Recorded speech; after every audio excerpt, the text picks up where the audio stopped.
Литва коласында, Кырык Татар ауылында һәм Невельск коласында шушы Европа парламенты бөлеп биргән акчаларга татар мәдәният үзәкләре төзелде. Менә алар икесе дә быел ачылды.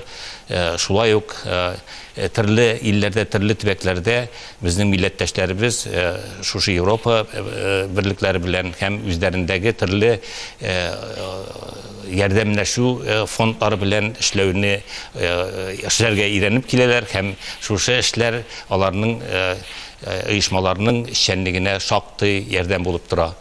Безнең чит илләрдә елдан-ел активлаша барган зур чаралар, алар Татарстан президенты быел гына да Төркиядә, Венгриядә, Азәрбайҗанда, Кыргызстанда булып шушында яшәүче милләттәшләребез белән, аларның оешмалары белән очрашып, аларга шушындагы хакимиятләр белән булышлык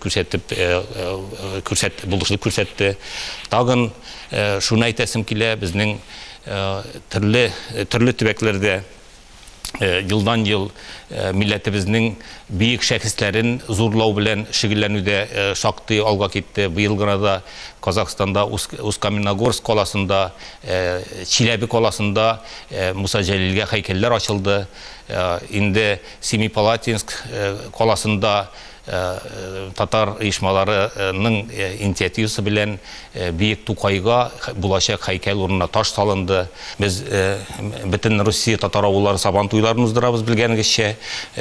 Бик күп төбәкләрдә шушындый чараларны үзләрендә дә уздыралар. Менә без күптән түгел Татарстанның Балтач районында шәҗәрә бәйрәмендә катнаштырганда бөтен Россиянең төбәкләреннән килгән